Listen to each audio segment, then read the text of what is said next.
Assalamu алейкум, урматтуу мусулман бир туугандар, урматтуу мекендештер.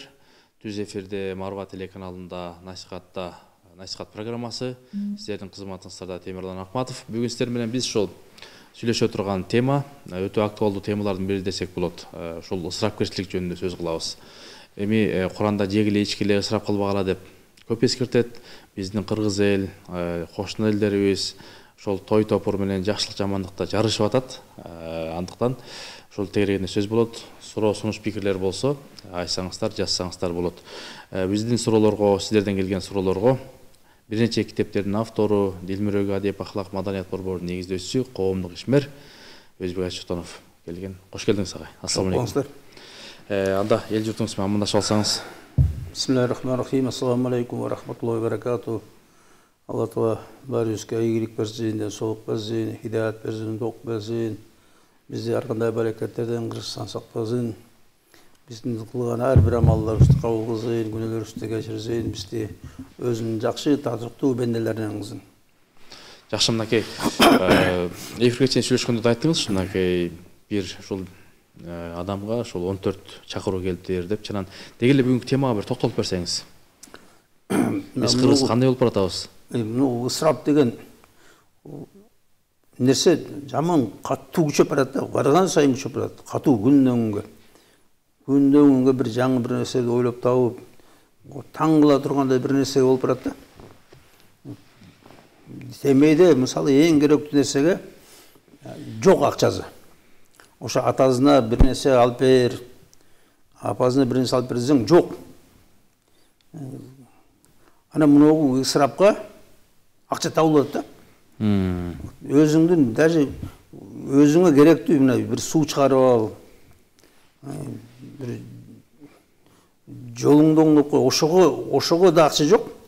Ана могу тойго ашка акча табылат да. Ушуга таң калам да. Анан бирине бири бүт элдер жүйдөп атса да, бирине бири атандашып, жарышып, бирине бири ашкынга аракет болот да. Анан ошо мен айтам да, мынау жанагы хава дейт, хава деген ошо орусча страсть. Ошо жанагы өзүнүн напсизи, ошо напсизин агытып, ошо напсизин элге жакшы көрүнөм деп, өзүң жакшы көргөзөм деп, кыйын көргөзөм деп, бири-бирин атандашып, анан кийин жанагы уят.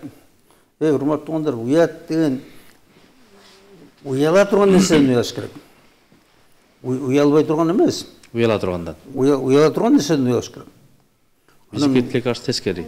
Жок, биздики тескери. Бизде ошо уялбай турган нерседен уялат. Эл эмне дейт?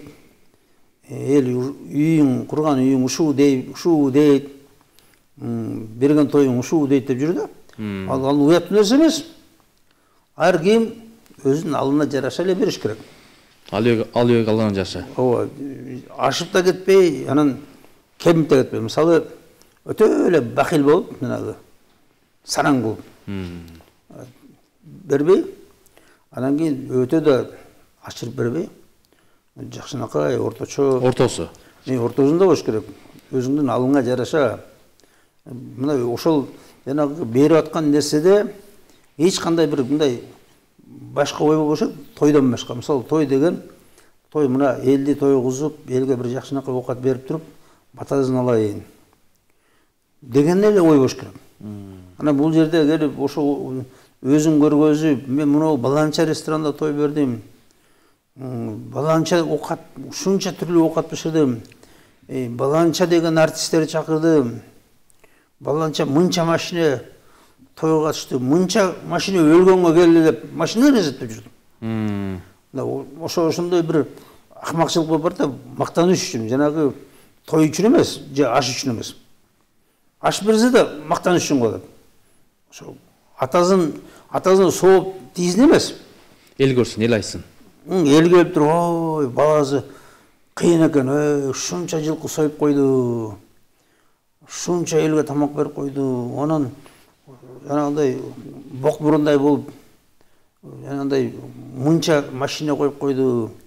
Ушундан сооп алабы? Сооп барбы? Ушундай. Мындай, могу сооптун ордуна күнөө аталышың, күнөө. күнөө да ошо өз ичинде мына азыр берип аткан бир 90% күнөө болуп атат. Анткени зекатын бербей болуп атат. Мисалы жанагы 2 миллион сомго, даже миллион сомго уже берген киши зекатын бериш керек биринчи. Зекет берилбеген эмес, бербейт ал бүттү. Андан кийин тойдон кийин карыстарга барат да зекет бербейт. Ошо киши биринчи зекетін бериш керек. Антпесе бул жанагы ошо кетирген акча арам болуп калат. Анан ошо берде аябай ысырап кылып ушунча көп акча коротуп туруп анан берип атат. Ашты берип атат, жана тойду берип атат. Анан бул чоң күнөө болуп калышы мүмкүн. Ошо атасына соо эмес, кайра тескерисинче күнөө болушу мүмкүн. Андай текеберлениш үчүн, мактаныш үчүн, мен кыйынмын деш үчүн кылса, ушул нерсени анда соо эмес, күнөө тогат. Атасына жардам эмес. Мына урматтуугундар, ашты эмне көрөт? Аш деген кафарат деп атат. Кафарат деген жанагы карыс болуп калса, бир күнөөкөр болуп калса, ошо күнөө жуулуш үчүн аш берет. Куранда 60 кишиге аш бер, 10 кишиге аш бер, мынча кишиге аш бер, же кийим алып бер деп айтылат да. Ошо жанагы өлгөн кишинин күнөөлөрү кечирилсин үчүн. Ошондой эме. Анан мына кафарат деген ошо көп күнөөлөрү жуат дейт да. Күнөөлөрдү жанагындай физически эгерде аткара албай отурмузо, мисалы жанагындай же материальный. Мисалы жанагы бирөөдү өлтүрүп койсо, случайно жанагы машина коюп кетип атат, дагы бир нерсе мушташып атып өлтүрүп койсо, мисалы бир ушундай бир эме кокустук менен. Анан ошондо эме кылышат да. Орозо түшкө 2 ай катары менен. Мисалы же Рамазан идин ичинде атайын оозун ачып койсо, анан кийин 2 ай катары менен отурушат да, тынбай, үспөй. Анан ошо чыдабай турган болсо, көтөрө албай турган болсо, ооруп кала турган болсо, анда кафарат кылышат да. Анда ошондо жанагындай 60 кишиге окат берилет. Аш деген сөз окат деген сөз. Окат берилет. Анан бейде маанисинин баары жоготуп, анан баары жанагындай мен кыйым. Мисалы мына азыр жанагындай тойлор болот да. Юбилей деп. Ошондой табып алып турат. Ошо юбилей бербесе, атасына ишин салып бербейт экен да. Анан ошо юбилей болсо, атасына жанагындай той берип, анан кийин кийит кийзет экен да. Анан жөн эле берсиңер, жөн эле бербейсиңерби? Жок, ошо эл көрсүн да. Эл көрүш керек экен. Мына балдар кыйын, балдар машина алып берди, балдар мындай суусар тебете алып берди. Ошон үчүн берди экен. Анан мына айтпадым, өткөндө бир жигит айтып атты. Азыркы эмне деген дейт, 14 жерге чакырып бар дейт. Мына ушу октябрда 14 жерге чакырып бар дейт. Анан кийин 2, 3 же 4 киши болуп барабыз дейт. Же ата-энем өздөрү барат. Же мен алар менен кошором деп алып барам. Же кээде аялым да кошо барат дейт. Ошон 4-өбүз дейт.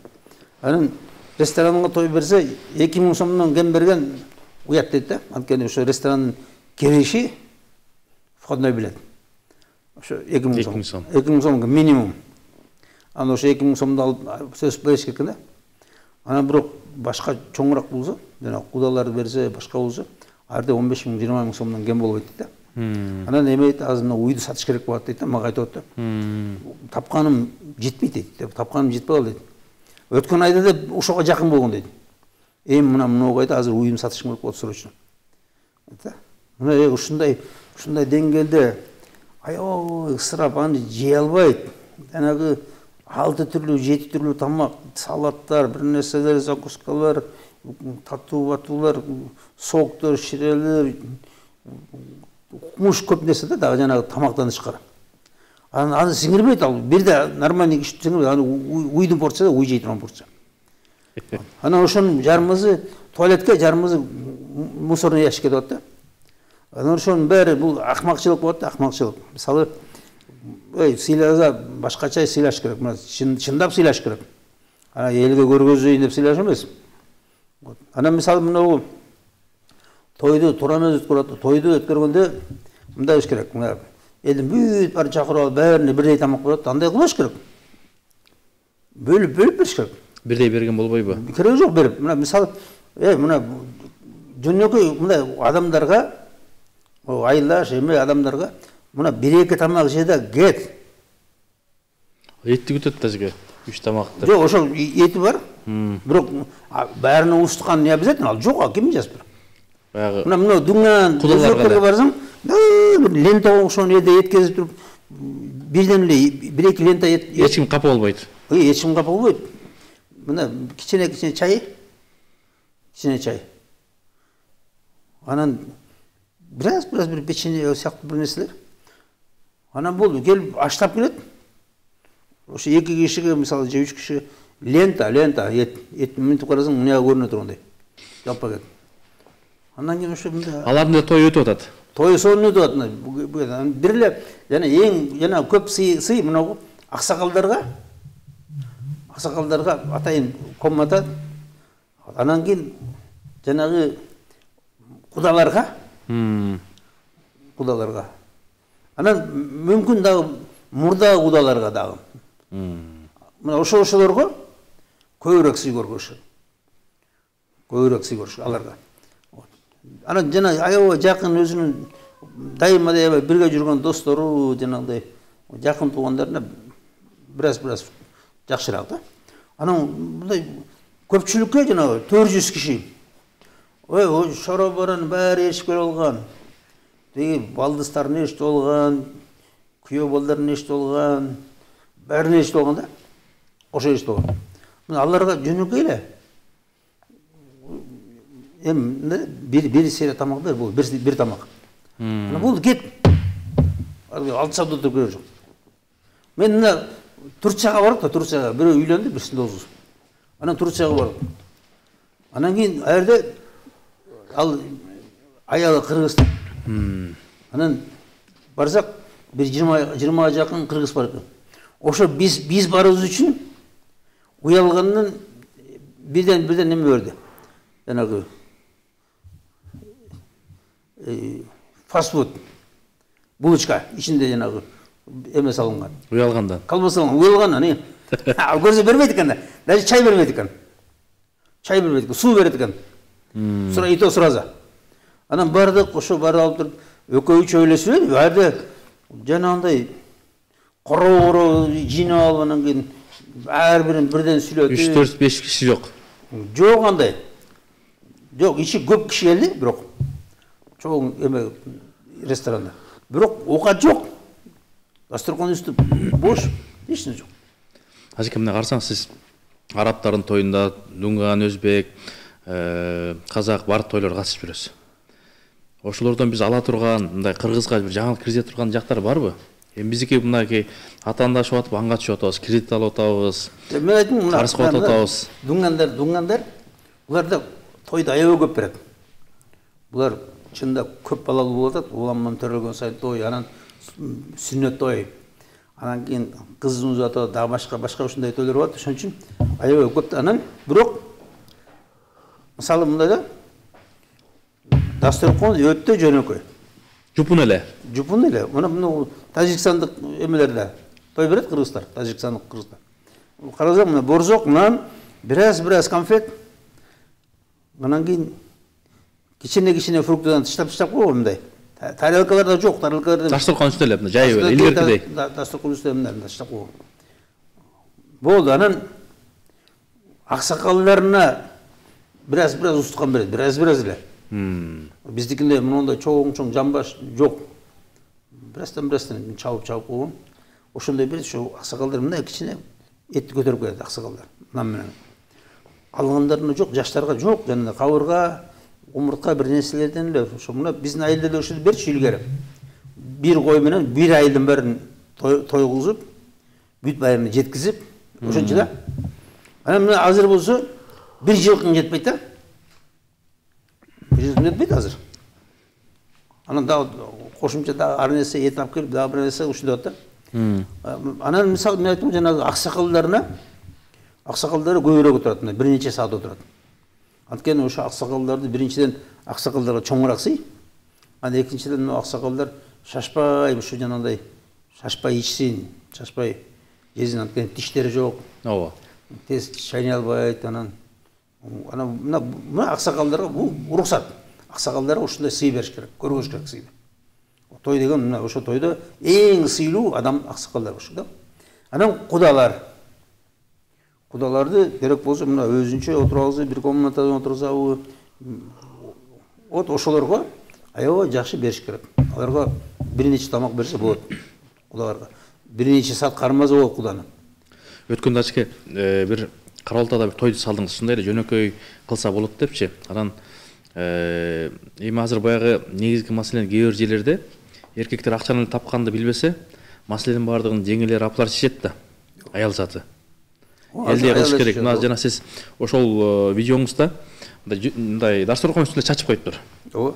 Анан салат малат деле жок экен. Жок, салат да жок. Анан маселе бар ошондо да, баягы эл көрсүн, эл айтсын деп мындай көрсөтүш керек. Анан тарелка чынылардын да модасы бар. Ушул оруудан кантип арылабыз?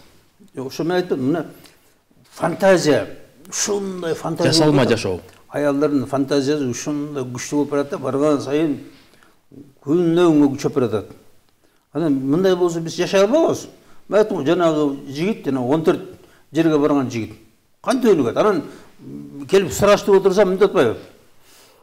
Проблема дейт. Мен айттым, кантип сени ушунча көп той болуп кетсем? Проблема дейт. Атаңа той бересиң дейт. Юбилей. Юбилей бербейсең, берки карындаштарың, эжелериң, туугандарың келип эметип алат да. Биз кем, эмнебиз кем? Күйлөнүп алган. Күйлөнүп алып беребиз. Эмнеге эл берген бербейбиз деп ушинтип атат дейт. Анан аргасынан бересиң дейт. Анан атаңдын тоюн бересиң дейт. Анан кийин атаңдын бүт класстары ушундай той берет дейт. Бүт айыл той. Анан улам чакырып өткөн да, бери-берин чакырып өткөн. Ошентип тойдун көбөгөн мына юбилейлер, анан классташтардын юбилейи, классташтар келип алып бирөө той берсе, калган бери ушинтип көбөйүп өткөн. Күндөгүндө бир жаңы бир нерсе көбөйүп барат да. Мисалы мына кыз атуу. Ачке, элдерден суроо келип атат биякта. Ошол өзбай ажы кантип келин алган, кантип кыз узаткан, жооп берип койсунчу деп. Биз мында эң жөнөкөй да. Бир кой менен узатып болсо. Бир кой жетет. Бир кой менен эле узатып ооба. Бир кой анан жанагы дагы бир салаттарына кичине бир дагы кошумча айта аласың. Бир кой мына бүт бәрибизге жетет да. Бир кой менен. Ушу бир кой менен канча адамды узатасыз? Ошо бир 30га жакын эле киши. Мен айтам, булар 400 киши кактымдап атты. Мен 30 эле киши чогултам да. Бияктан 15 киши, бияктан 15 киши. Анан жакындарыңыз эле. Жакындар эле. Мен айтам, балдагы көрөбөй шоробоюң барын кереги жок. Өзүң эле кел. Мына аялың менен өзүң эле бул калгандарың чакырбайсың. Ал жерден балдызың кошуп алган, кайныңды кошуп алган, эч нерсең кереги жок. Өзүң эле кел. Болду. Мына мынча киши келесиң. Анан кийин мынча да жок, мынча болбойт. Мынча эле келесиң. Балдыз кайнылар кошулуп келсе болбойбу? Эч кимиздин болбош керек. Эмнеге? Ошо неде? Айтым мына өзү негизи айтым го мына бүт эле эмеде мероприятияда белгилениш керек да, ким керек, ким келиш керек, ким келбеш керек. Анан жанагындай тиешеси бар киши келсин. Анан тиешеси бар киши кереги жок. Эмне тиешеси бар? Мисалы адамдардын катташкандары болот. Бири-бири менен. Катышкандар дайыма бирге болуп жүргөн, оорчулукта, кыйынчылыкта, жакшылыкта бир жүргөн, ушундайлар бар. Алар болот да, чакырса. Мейли кел.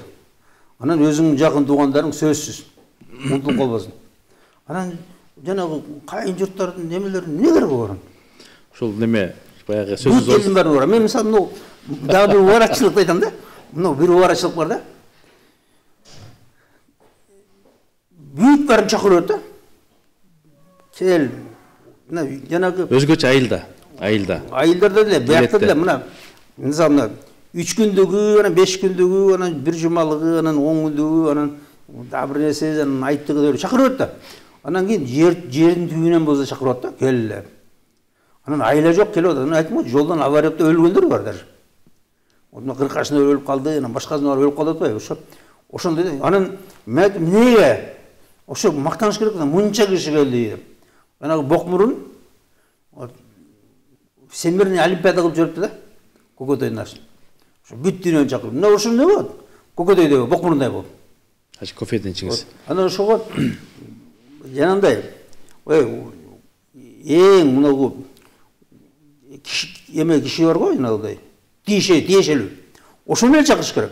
Ачке кофеден ичиңиз неме сиз той бергенде эми кыз узатып баягы келин алганда башка кылганда жакшылыктарда ошол мындай өзүңүз эле жеңе менен кеңешесизби же өзүңүз эле чакырасызбы, кандай кеңешип чакырасыз да эки жактан? Жок, биз эркектер жыйналабыз, эркектер. Машварага, кеңешүүгө. Анан чечебиз мындай. Анан аялдардан сурайбыз, жактын аялдардан канчасы келет.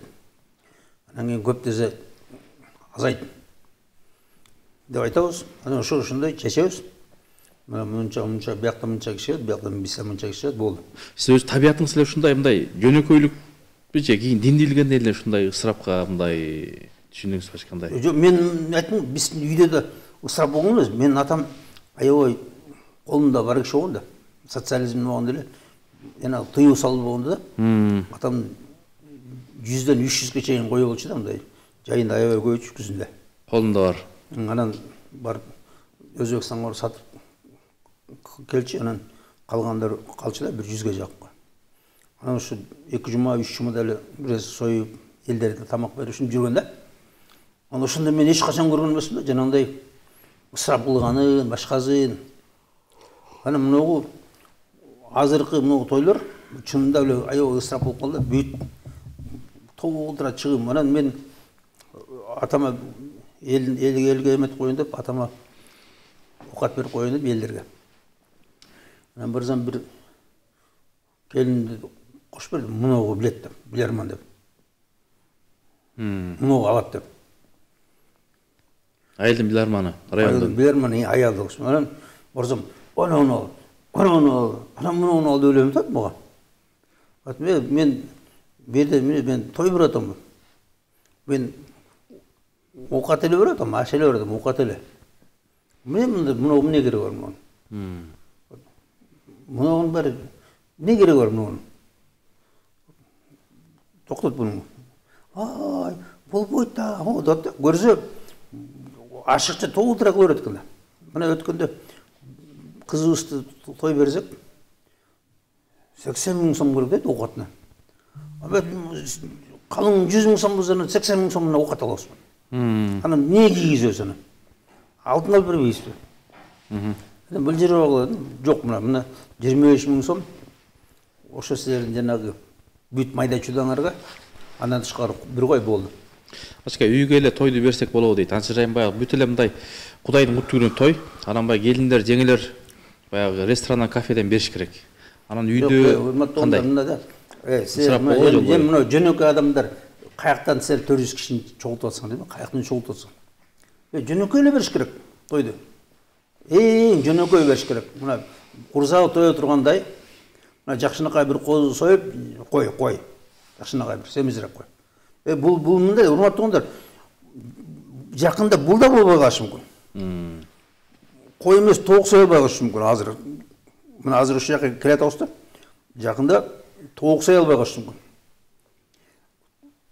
Мына элдин батасын алыш үчүн оокат бериш керек. Мен атаман сурадым да, ата ушундай кандай болду десем айтты. Балам, илгери ачык болгондо ашкабак эле беришпиз, ашкабак дейт. Тойда ашкабак беришпиз. Анан калың канча болду десем, балам, каякта калыңга эч кандай эчеси жокпуз дейт. Мунун кызы, мунун баласын ылайыктуу эле берип койчусуз дейт. Эч кандай эчеси жок болгон убакыт болгон дейт. Нанды дейт, дасторкондун үстүнө койчу эмеспиз. Нанды келип мынтип сындырып бөлүп колго кармакчы, колго. Дасторконго койгон болгон эмес, болгон. Нандан ачке убалы бар дейт, назыр карасаңыз, могул таштандылар да нандар толуп кетти. Толтура, ар нерсе, ушунча нан. Демек ысырап да бул. Бүт ырыткан ырытып атат, тыштаган тыштап атат, баракеттин бери болот. Мына ошон үчүн айттым го жанагындай, эми түрлүү жанагындай азыр конфеттердин баазын карап көрсөң, 1000 сомдон ашкан конфеттер бар экен. Жайынатып атат. Бу анан жанагындай коробкалар, анан кыз узатуу дегенде түрлүү эмелерди, ушундай кийимдер, паластар, бир нерселер, мебелдер, машиналар берет да. Ушунун баары ысырап да. Анан бири-биринен эметип, анан кийин Мен эмне кем дейт да. Мен де берем деп. Кызыма мен де машина берем, мен де берем, мен квартира берем, мына башка деп. Бермеш керек бул деди. Бербеш керек. Анткени мына кызга эгерде көп нерсе берип койсоң, кыз жигиттен кыйыныраак болуп калса, мындай өйдөрөөк болуп калса. Кыз келип жеп коет жигитти. Аны ажырашып кетет. Бербеш керек. Жок андай. Нормальный мына жанагындай бираз төшөнчү, анан кийин бираз мебель жанагындай азыр да, мурда го мебель жок болчу. Азыр жанагындай мына посудалар чачылып кетпесин, кое турган жери жок болуп калсын деп. Мына ошондой берет да.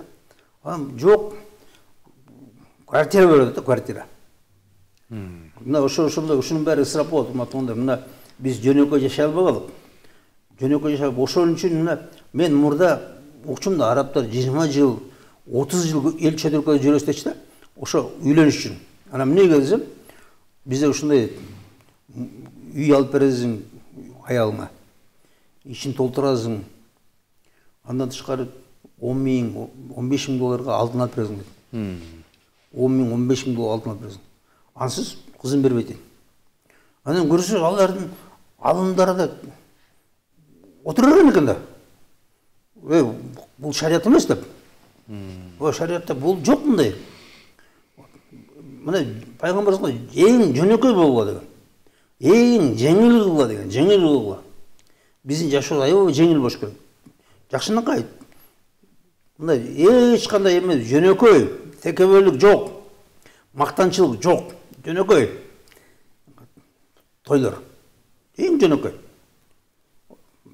Бирок жанагындай бахил болуп, эч нерсе коюп койбой, каткандан коюп койбой.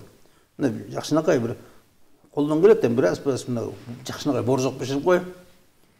Кичине бираз конфет берип кой. Анан бер жанагы шорпа менен нетти болду. Кет.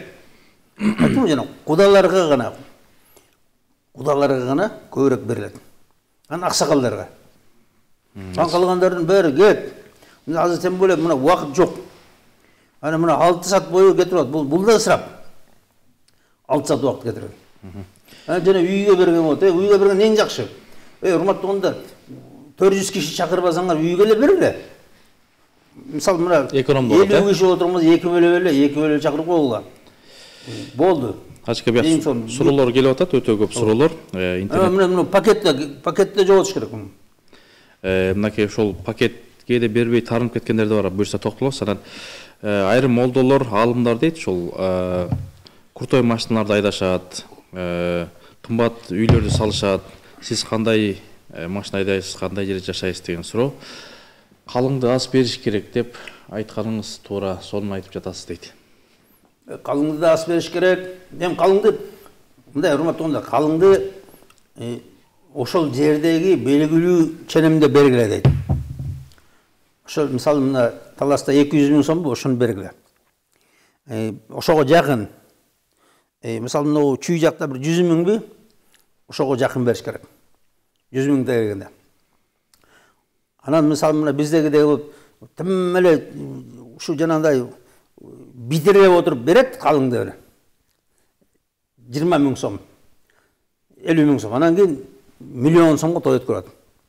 Урматтуу той кереги жок андай той. Калыңды жакшынакай бербей. Анткени калың деген бул белек бул.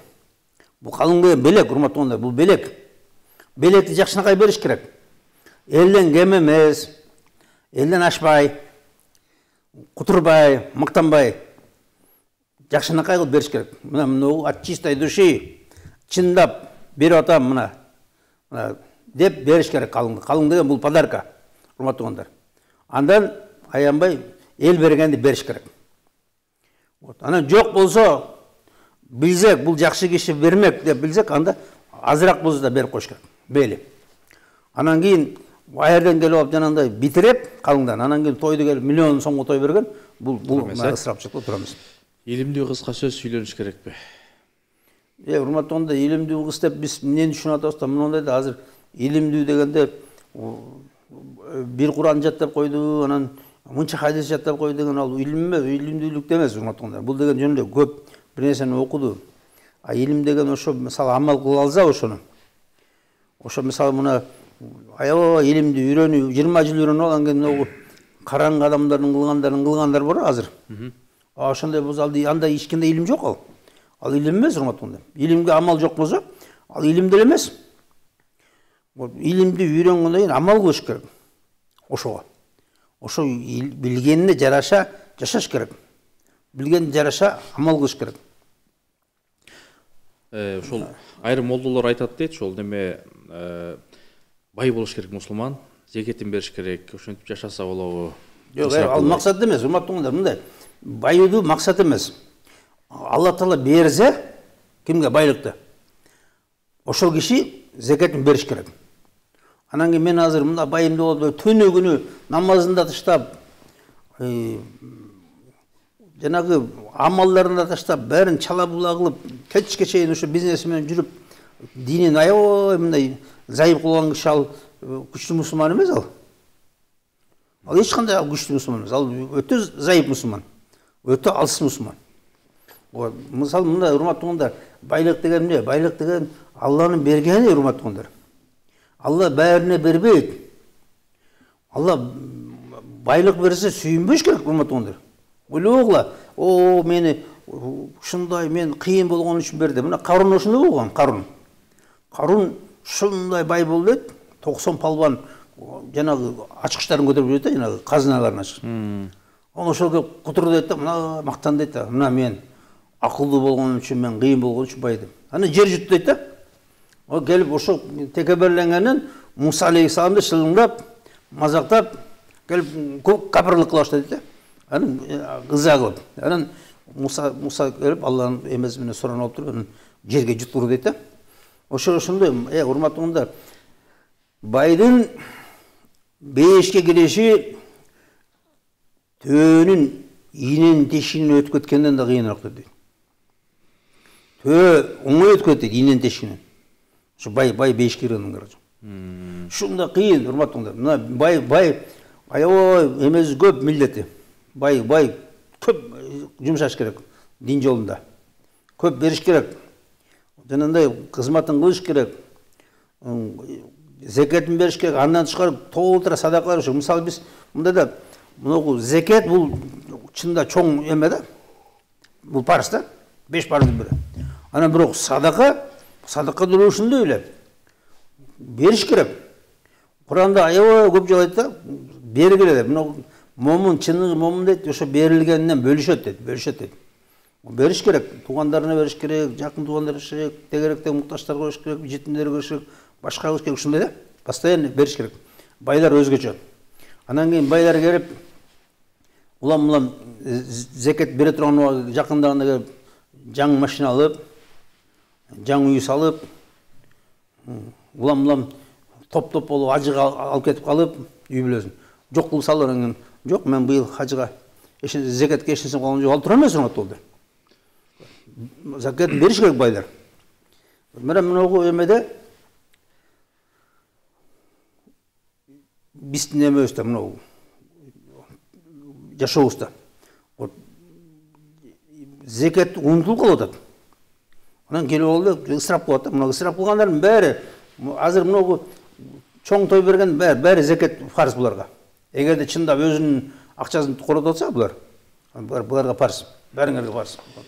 Жакшы, өлгөндө сойгон туурабы дейт. Эми азыр өзгөчө бизде адам өлгөндө дагы чоң ысыраптар болот да, ошо токтосоңуз. Урматтуулар, мындай да, бул өлүм деген бул өзүнчө бир башка бир жагдай да. Өлүм деген бул күтүүсүз келе турган бир чоң жоготуу. Анан бул жерде зыяпат деген бул тура эмес. Зыяпат мисалы өлгөнгө келгендерди сыйлоо бул тура эмес. Тескерисинче бүт кошуналар ошо өлгөн үйдө жана тазия күткөн эл үйдө. Тазия күткөн үйгө окатап келиш керек. Бүт кошуналар, алызыраак туугандар ошол жерге окатап келиш керек, бышырып, тазия күткөндөргө. Ошол жерден тескерисинче ал жерде союш эмес, даже окат бышырбаш керек болса эмелер ошо үйдүн ээси. А бирок элдер келип чогулуп алып ошонун короогунда бышырып келип эметип атса адан сурабай эле өздөрүнүн акчасына өзүнүн акчасы мисалы мына азыр ынтымакта 200 сомдон чогултуп аткандарды көрдүм да 200 сомдон чогултуп алып жана борзокторун жасатып атат бир нерсени кылып атат өзүнүн акчасына жанагы тазия күткөндөрдүн эмес ошо кошуналар достору туугандары бирөөлөрү алыстан келгендер келип алып эме кылып атса зияпат деген тууганда конокторду тосуу деген сөз уруксат ошол жердин жана тазия күткөндөрдү тамактандырыш керек кошуналар ошо кошуналар алысыраак туугандар дагы бир нерсе өзү негизи жана уруулаштын баары тууган болуп өсүп мына ошолорго парыз ошолор тосубаш керек жанагы конок мынтет да алыстан келди анан курзак ачып кетти деп урматтуу угундар мындай бизде мындай болгондо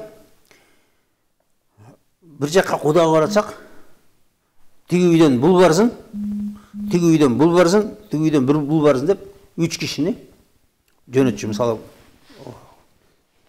көлдөн куда болсо көлгө кудага анан кийин таластан куда болсо тиги үйдөн тиги барсын бул үйдөн бул барсын бул үйдөн бул барсын өткөндө барбасын мунуга барсын ушинтип туруп экинчи жакка жөнөтүп ар кимди кошуп берет анан кийин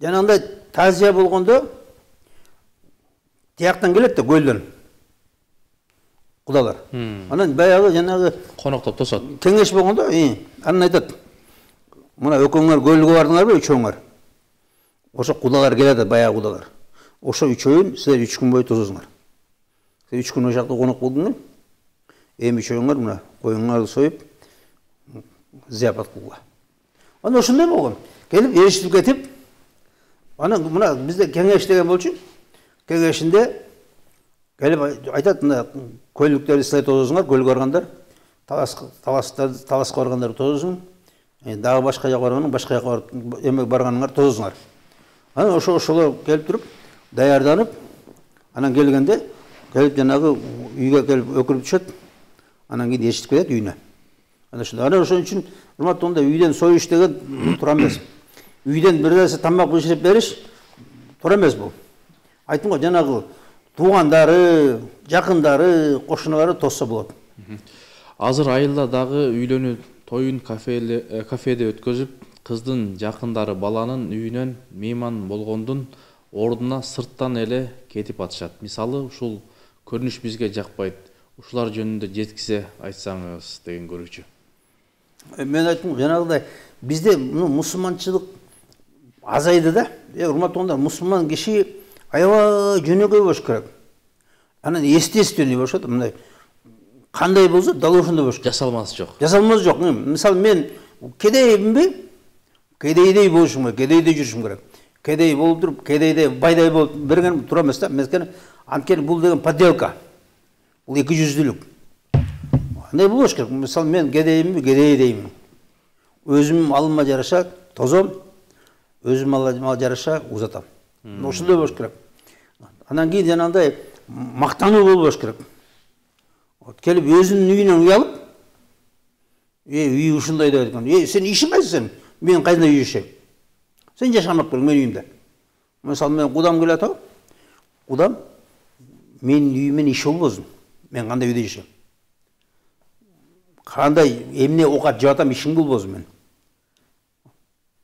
мен мына сени алым келишинче коноктойм кел да оокат ичте кете бер кудаларды мынакей эми көп эле ошол жөнүндө сурап атат жанагы үйдө тососузбу же кафедеби кандай мен мына үйдөн тосом үйдөн эле узатам үйдөн эле узатам менин үйүмдө чоң эмес чынында бирок батабыз ошо мындай да урматтуугундар пейил керек да пейил мына илгери бир эле боз үй болгон ошонун ичине баары баткан да айылдын баары айылдын баары баткан анан кийин мынау кошуналардын деле эшиги ачык болгон анан кишилердин кээ бирлерин ошо мынау кошунаныкына кээ бир кишилер таластан келгенде алыстан келгендер бул үйгө деп аз деле айылдарда бар ошондой бир туугандык ошондой бири бирине кайрымдуулук карамдуулук күйүмдүүлүк бүт баары бар болгондо азыр мына орустай болуп европецдей болуп бири бирибизге кирбей бири бирибизди карабай бири бирибизди сыйлабай, урматтабай, биристикин катышпай ушинтип калдык да. Эмесе үйдөн эле берип, айттым го жанагындай, алыстан келдилер, мына үйгө киргиле, таластан келдилер, бул үйгө киргиле,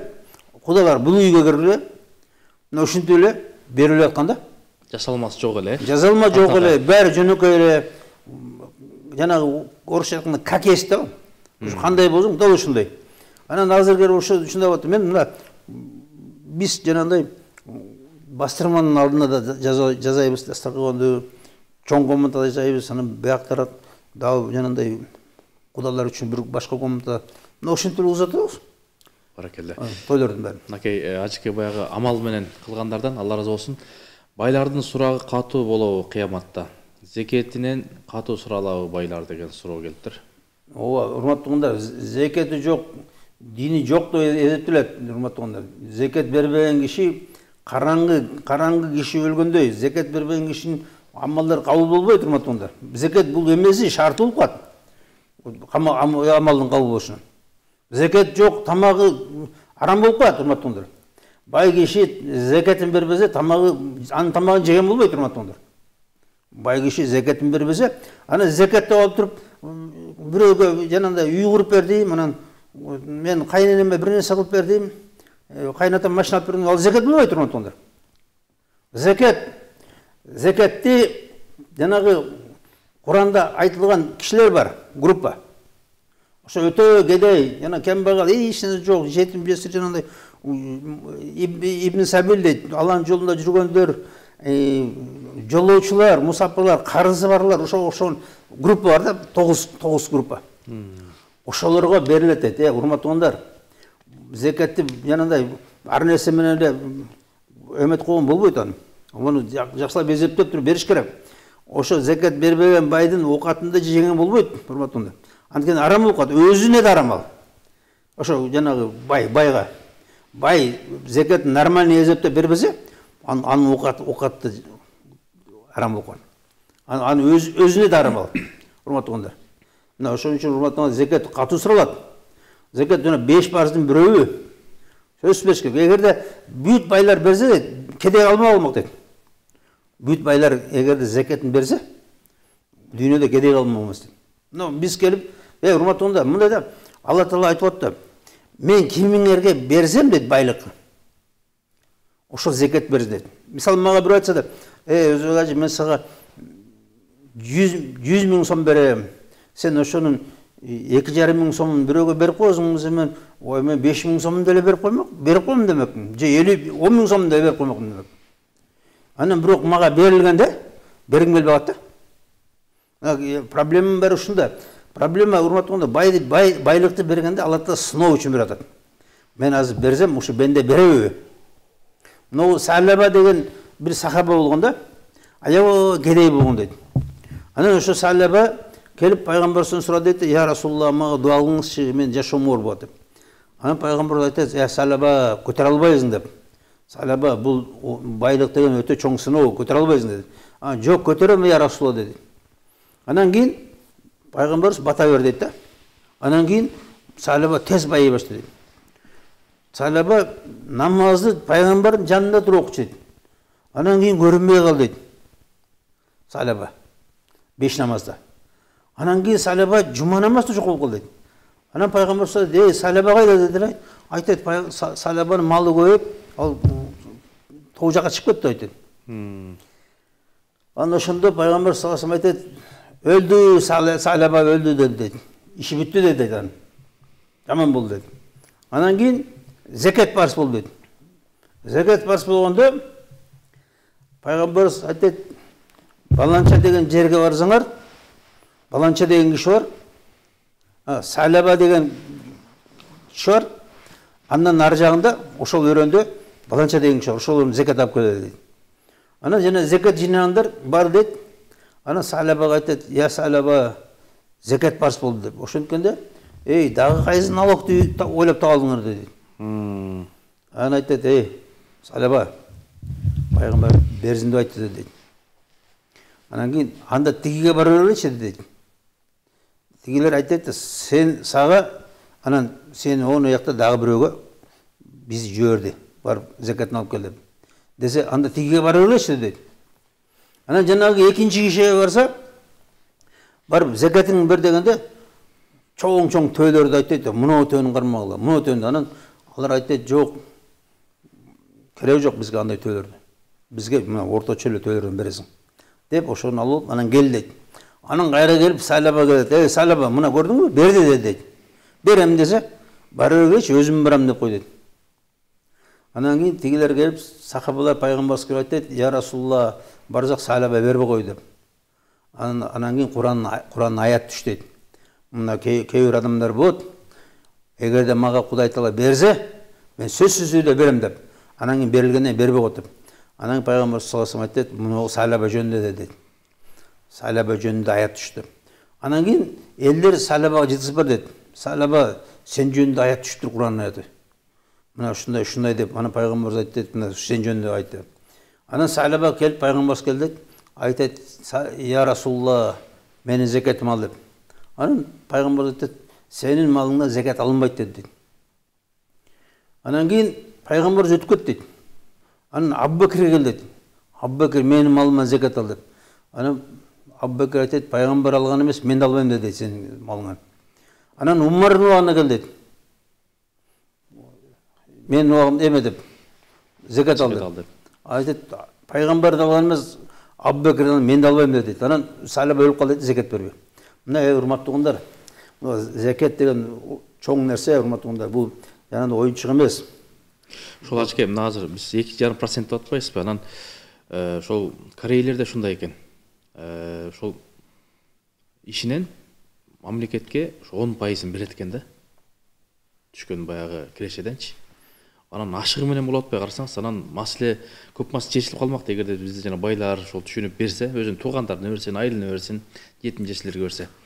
Суроолор өтө көп болуп атат. "Ассаламу алейкум" деп салам берген адамга ажыга барып келген адам жөн эле колун берип унчукпай учурса боло береби? Ажыга барган адам башка адамдарга караганда айырмасы кандай? Урматтуу кундар, мындай да, салам берүү баарыбызга парз. Ажыга барды, барган жокпу, баарыбызга парз. Жооп берүү дагы. Жооп берүү парз. Салам алейкум деди, алейкум салам жооп бериш баарыбызга парз, урматтуу кундар. Ана жанында ажыга эч кандай льгота жок. Ажы кишиге эч кандай льгота жок, урматтуу кундар, эч кандай преимущество жок. Ажыга барып келет да, барып келгенде өзгөчө түшүк тарапта жанагындай килем менен ак материал тозуп алат. Ошонун бери ажынын болуш керек деп ана той берип, ажы той деген көбөйдү. Анын бери туура эмес. Мындай болгон да, илгери мындай болгон. Ажыга барыш өтө кыйын болгон. Анткени көп өлүп калышты тиякта жолдо. Ушундай кыйын болуп, аны көп өлүп калыш. Келчи эмес да фактически. Кетип баратканда ошо мен өлөм деп коштошуп кетчи.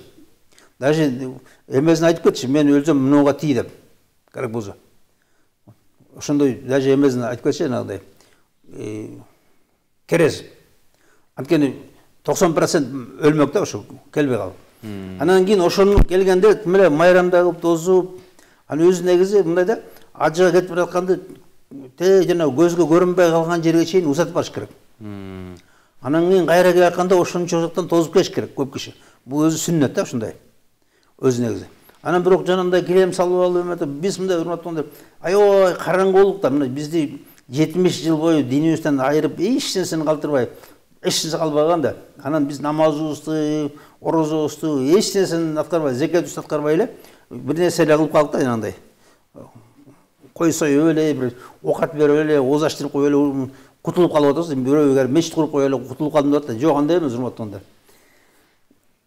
Бүт баары жазылган, эрежелер туруу, парзы парздай, сүннөтүн сүннөтөй аткарыш керек.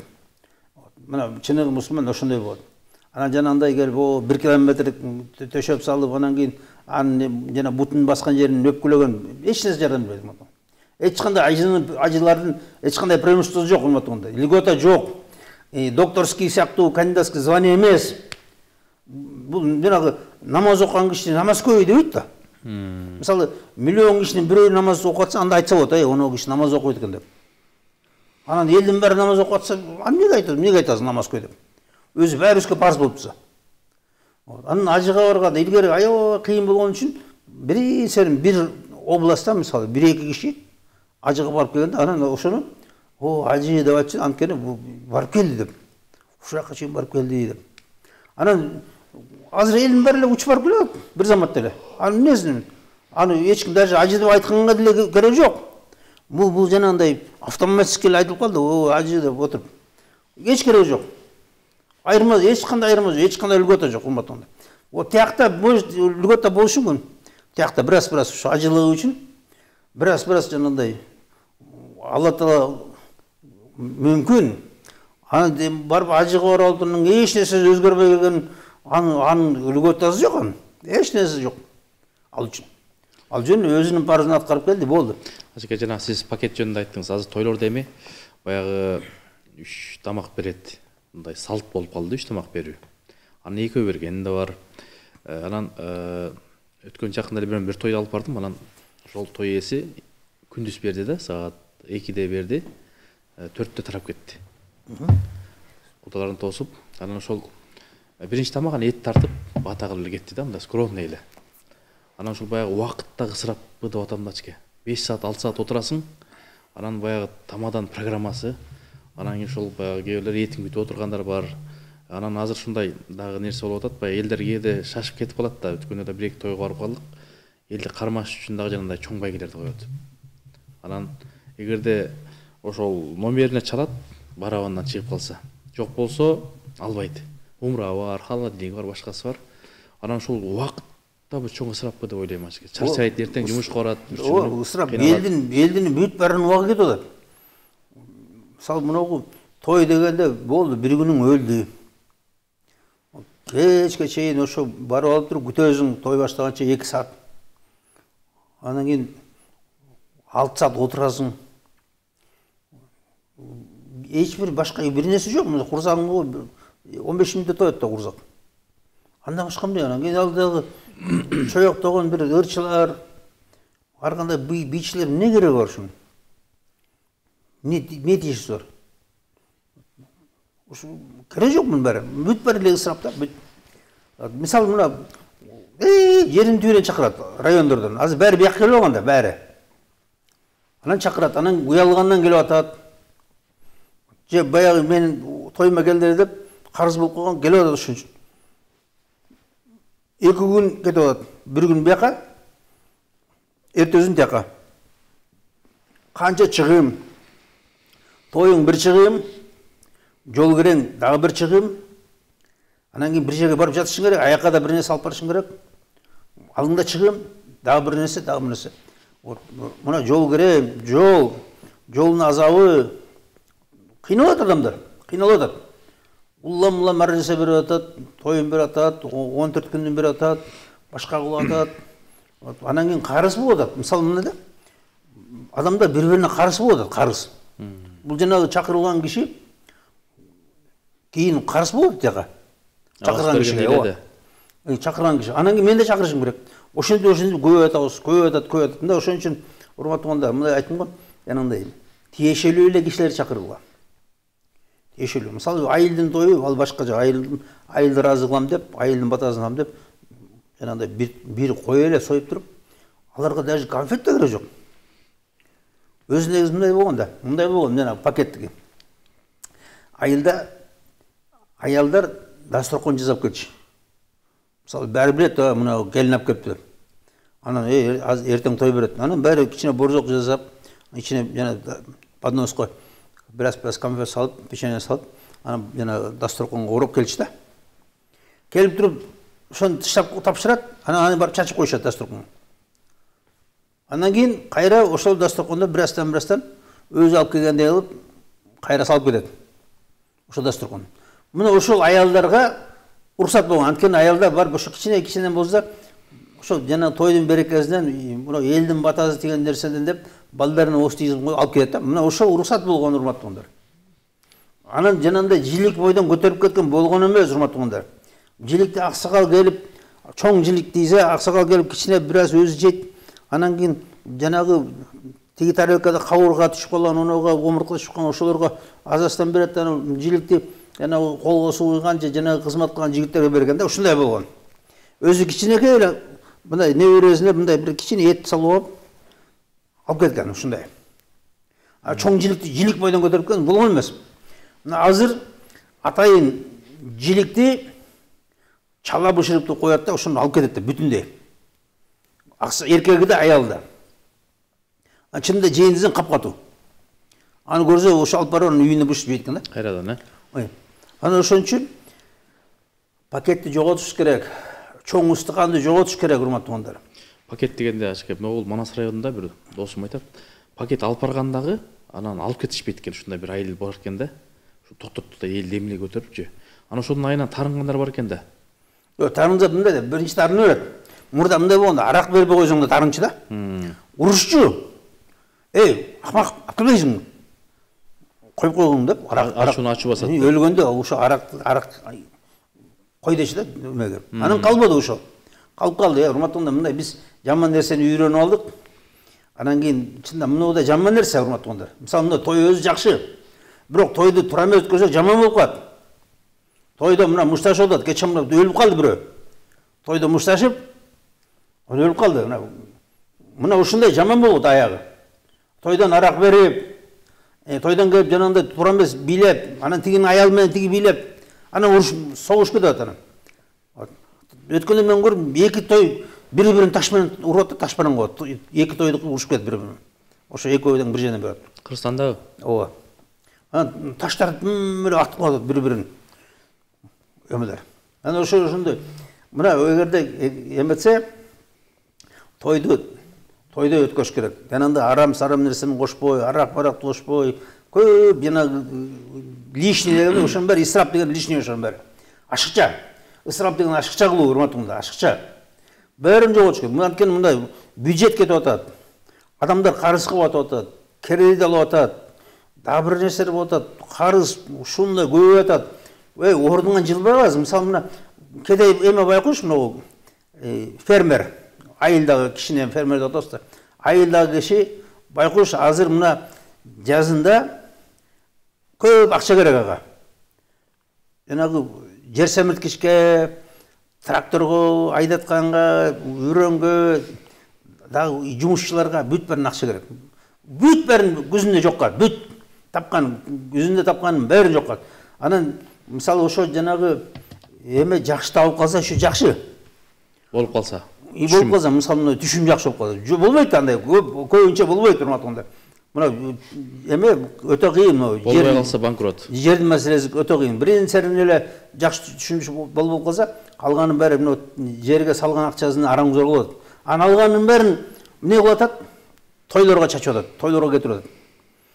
Анан ошон үчүн биз ушунун баарын жок кылайлы, урматтуугундар. Азайтайлы. Жанагындай чоң ресторандагы тойлорду токотойлу, жөнөкөй эле үйлөргө эле берейли, үйдөн эле берейли. Мына очерет менен чакыргыла эгерде батпаса. Мына биринчи күнү кудалар бөлүп эле. Биринчи күнү мына айылды бергиле бир күн. Эртеси күнү кудалар келсин.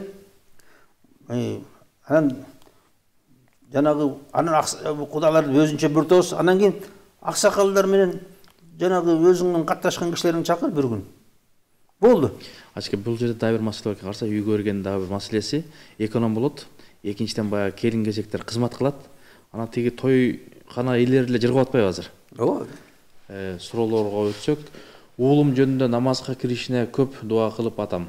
Качан намаз жолуна түшөр экен? Дагы эмне айла кылсак болот дейт. Аллах хидаят берсин. Урматтуугундар, Аллах хидаят берсин. Ошо балаңарга иман берсин иншалла. Ошо жакшы достор болушу да жакшы эрişип баш керек жакшы жерлерге. Жакшы адамдардын жанына эрişип баш керек. Жакшы алымдарды чакырып үйгө. Ошолор насихатын угуп отурсун.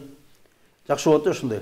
Кыз узатуу боюнча айтып берсеңиз дейт эске. Урматтуугундар, кыз узатканда жөнөкөй узатыш керек. Илгери жөнөкөй узатыш, кыз той болгон эмес илгери. Кандай деген болгон эмес. Мисалы мынагу кызды узатканда кызды алып кетти, бүттү. Өзүнчө кызды келип алып, жанагындай шаншып көтөрүп узаткан эмес эч качан. Көбүнчө Аллага чөлө кетчи. Ошо менен эле ошактан эле той берчи, болду. Анан болгон эмес бияктан андай. Азырында болот, кыз узатам деп чакырат ачке. Анан баягы акча жыйнамай болуп калды окшойт да негизги. Жок, акчасы деле жыйналбайт. Баарын ысырап кылып чачат, жок кылат. Ошончо көп. Мына азыр кызын узатам деп кредит алып атат. Мына бирөө машинасын сатты да, кызын узатам деп. Көрсө кызын узатканы калың бергенинен көп болуп калыптыр. Азыр мына кыз узатуу баланы үйлөнгөндөн кымбатыраак болуп калыптыр. Эмне деген эме? Биякта балаң үйлөнүп албай атсаң, кызыңга да ошондой болот да, кыз узатуу ошондой болот. Мисалы мына биз эметкенде айтып атабыз, калың алып кел деп. Мына мен айттым, мына $1000 дедим да. Бир кызым $1000 алып кел, анан бир кой алып кел дедим. Анан ошону кызын алып кеткенде, кызды алып кеткенде, ошо өздөрүнө союп бердик коюн. Окат бердик, өзүбүздүн бир нече киши чогулдук. Анан кийин жанагы кызыбызга эмелерди алып бердик. Кийимге чейин алтын-балтындарын. Болду кетти. Мына кыз узатуу. Ошо кыз узатуу деген ошо келип алып кет деген сөз. Алып кет. Ошо алып кеткен келгенде алып кел акчаңды. Вот ошо берген калыңды алып кел. Анан кийин бир жумадан кел, биз даярдайбыз. Же бир 10 күндөн кийин, же 2 жумадан кийин келди алып кет. Ошо алып кеткенде жанагындай өзүң коюңду союп беребиз. Же командаң. Анан алып кет, болду. Эч нерсе жок. Анан жанагындай кийитти да азыр жана китайский кийит, китайский кийиттердин бәрин бербей калдык, Кудай шүгүр да. Бир гана жанагындай бир жакшынакай бир жолук калпак болду, всё, кет. Болду мына ушундай урмат болгондо. Ушундай жөнөкөй, тиякта орагып, буякта орагып, аны эч кандай концерттерге кереги жок, концерттерге. Ассаламу алейкум, менин эжем бар. 2 баласы менен ажырашып кеткен. Иними эжеме жардам бер десем, ал өзүнө өзү жетет деп инвалид досуна жардам берет. Күйөөсү жардам бербейт, ичет. Урматтуу кондар, мындай да, чында биздики бүт баары талкаланып, аягыбызды, баш аягыбызды таппай калды да. Өзү негизи мондай азыр ажырашкан кыздар көп болот, аялдар. Өзү шарият боюнча баланы күйөөгө бериш керек атасына. Балдарды атасына берип туруп, жана эжеңди күйөөгө берип саш керек, чында. Алда жеен, балдардын эжеңдин балдары сага жеен, буну бериш керек тиги күйөөдүн туугандарына. Силердин балаңар алга. Ошонун уруу болобуз деп. Жеен жер болбойт дейт го. Жеен тияктыкы. Жеенди бериш керек мына өзүнүн атасына. Өзүнүн аталарынын тарабына бериш керек. Анан эжеңди чынында мында да биздин эме боюнча, шарият боюнча эжеңди күйөөгө берип саш керек. Тез берип саш керек. Эң тууразы ошол. Анан кийин мисалы убактылуу эжеңе жардам бериш керек. Баары каралаш керек да, чында күнөө андан болбогон. Мисалы ушундай болот. Азыр чында айттым го, биз деградация болдук. Биз жанагы адамгерчилик жоголду. Кызыңды жакшынакай берсең, бир итке берип каласың кээде, ит. Адам сыягы жок. Ошол келип коргулат, бир нерсе кылат, акыры ажыраштырып тынат кызыңды. Анан ошондой убакта андай болсо, кызыңды алда баласын тышта бер. Анан кызың башка бирөөгө берип кой. Мына ошол шарият. Ошо ага чейин анан берип тур жардам кызга. Анткени кыз чынында бара турган жери жок калып атат, башка болуп атат. Анан кызың күнөөлүү болсо, жана келип алып туруп, эч нерсеге ыраазы эмес, күйөө жаман, тиги жаман, бул жаман, мени бакпайт деп эле жана азыр бар, нааразы болгондор. Окаты бар, кийити бар, кийимдер бар, күйөө нормально орточо эле, кайненеси деле орточо эле аял, ошодон качып кетсе, анда башка иш да. Анда ошо келин өзү күнөө ошо. Ошондойду бир чалга берип коюш керек, бир чалга. Жесир чалга. Чын. Илгери ушунчу, мына жакшынакай жерден жашай албай койсо, бир жесир чалга берип койчу бас. Анда сен ошол жалда тең түшүң менен жашай албайсың, аны чал менен жаша. Ажеке, мына ысырап, бүгүнкү темасы ысырап болуп атпайбы, ысырапкерчилик. Ошону мыйзам менен, бийлик менен токтотсо болобу? Мыйзам да керек, бийлик да керек, бирок биз чында мындай да бийликке эле карап отура беришет да. Биз деле адамбыз, биз баарыбыз кыйынбыз го, баарыбыз политикпиз. Баарыбыз чеченбиз, акылманбыз, баарыбыз данышманбыз. Бу жерден келип алып туруп американский президенттерди эметип чыгабыз да мындай кемчиликтерин издеп. урматтуугандар, өзүбүздө бир нерсе кылайлы, аракет кылайлы. Айттым го, мына өзүбүздүн жашообузду оңдолайлычы, жөнөкөй жашообузду оңдолайлычы. Ысырап кылбай, бирибизди кыйнабай, жанагы акчабызды жөндөн эле ар нерсеге коротпой, жанагы алдагы танцор, пансор бирлерибизди коротпой, жакшынакай жашасак, экономный, туура жашап, туура жашаганды үйрөнүш керек урматтуугандар. Аны өкмөттө эле карап отура бербей. Өкмөткө биз жардам бериш керек, тескерисинче.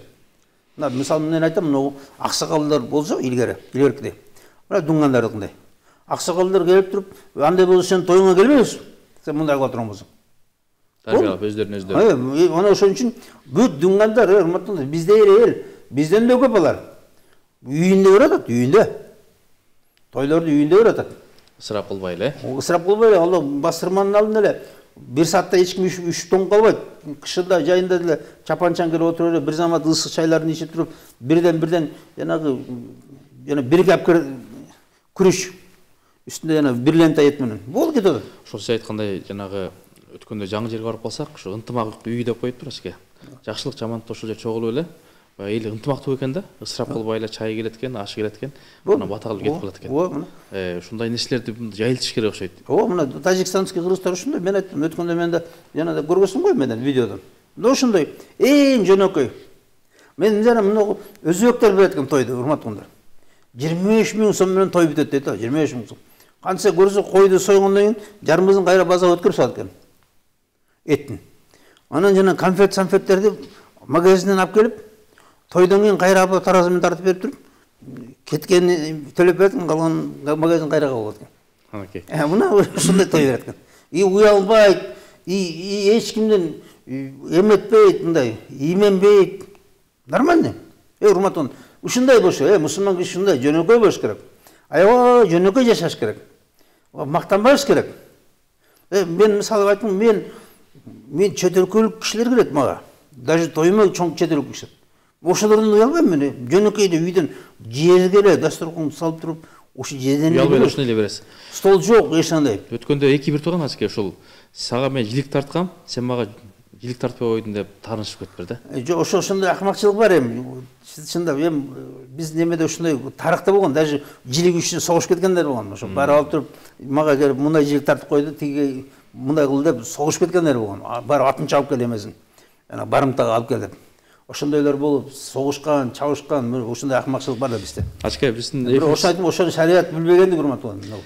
Эфирибиз аягына келип калды, ушул акыркы суроолордон дагы берсек, мындан 30-40 жыл мурун кыздар сырттан эле эч кимди кыйнабай турмушка чыгып кетчү эле, ошол эле жакшы экен. Буйруса кайра ошол көрүнүшкө өтүшүбүз керек дейт.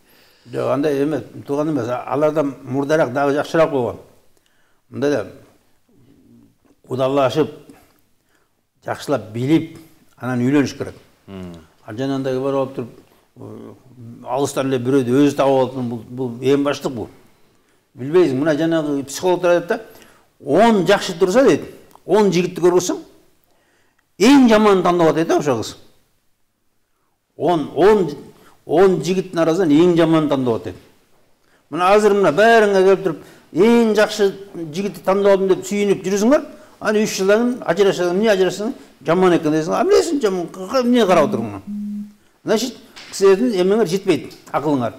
Ошон үчүн ата-энеңе барып, көрүп, сүйлөшүп, ким экенин билип, жакшылап ошону талдап, анан кийин чыкса болот экен. Булар нормальный, серьезный адамдар экен. Булардын породасы жакшы экен, алкаш эмес экен, наркоман эмес экен, жалкоо эмес экен. Ушуга чык, кызым. Деп чыгыш керек. Жөн эле келип алып, эметип чыгып жүр. Урматтуугандар, мына күйөө деген оюнчук эмес. Күйөө селфи эмес, күйөө детсад эмес, урматтуугандар. Күйөө деген бул жашоо. Өмүр бою бирөөгө тезиң, аны өмүр бою жашаш керек, ошо менен чыдап жашаш керек. Бир дегендей. Болду. Мисалы, мына урматтуу мындай да, биздин кыздардын баары идеальный эркек издеп жүрөт.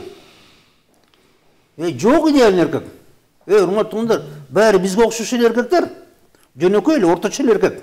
Биз кыргыз мисалы эң жөнөкөй эле элбиз. Зөкүр, пөкүр эмес, жөнөкөй эле элбиз. Анан кесерге алып, идеальный издеп жүрсүңөр да. Түм эле силерди көрүп, көкөлөтүп карап, силердин атаңарды эле караса, атаңар силерди китайский көйнөк, китайский патинке менен эле, китайский куртка менен эле чоңойтуп эле, ошо күйөөңөр ошондой эле китайский куртка, китайский көйнөк, китайский сапожка алып берсе, ошого ыраазы болуп жашашыңар керек. Болду. Алла разы болсун, ашке билем, жыйынтыктап бериңиз. Ошон үчүн урматтуу жөнөкөй жашайлы да. Эң негизи жөнөкөй жашайлы. Эң негизи мына мусулман болгондон кийин урматтуугундар Кудайдан коркуп, ысырап кылбай, мактанбай, текебирленбей, бирөөгө көрүнбөй, мен кыйым дебей жакшынакай жашасак, жөнөкөй, жеңил жашасак, мына ошол мусулманча жашоо да. Анан баарыбызды Алла Таала бизди ошо жакшынакай ошо момун мусулмандардай кылып, баарыбызды ушундай жакшы адеп акылактуулук кылып, баарыбызды ошо бактылуу кылсын, баарыбызды Алла Таала күнөөлөрүбүздү кечирсин, баарыбызга топук берсин, кылган амалыбызды кабыл кылсын, ата энелерге өмүр берсин, өтүп кеткендерди Алла Таала бейишин берсин, жаткан жерлерин жайлуу кылсын, кабырларын кенен кылсын, нурдуу кылсын, сурактарын жеңил кылсын. Алла Таала ошо дин исламды өзү сактасын. Бизди ар кандай балекеттерден, душмандардан, кырсыктардан ар нерседен сактасын. Ошо айтарым. Алла разы болсун устаз. Бүгүн жакшы насихат айтып бердиңиз. Кудайым ушул ысырап кылгандарды сактасын. Эң негизгиси урматтуу билсем, кыргыз эли жалпы мусулмандар ойлонгон, ойгонгон элбиз. Анан ошол балык башына сасыйт дейт. Ошол башында тургандар ысырап кылгандарды тыйыш керек, анан өзүбүз тыйылыш керек. Кээде ошол чоңдорубуз ошол интернетке чыгарып, анан туура эмес маалыматтарды берип аткандар бар. Эң негизгиси адам оңолсо, коом оңолот дейт. Ошол биздин аттуу баштоолорубуз ысырап кылгандан алыс болуш керек. Аллах Таала ошол ысырап кылгандарды жана ошондой эле текебирлерди жаман көрөт. Кудай Таала бизди ошол ысырап кылуучулардан кылбасын. Кудайым бизди жакшылыкка чакыргандардан, жамандыктан кайтаргандардан кылсын.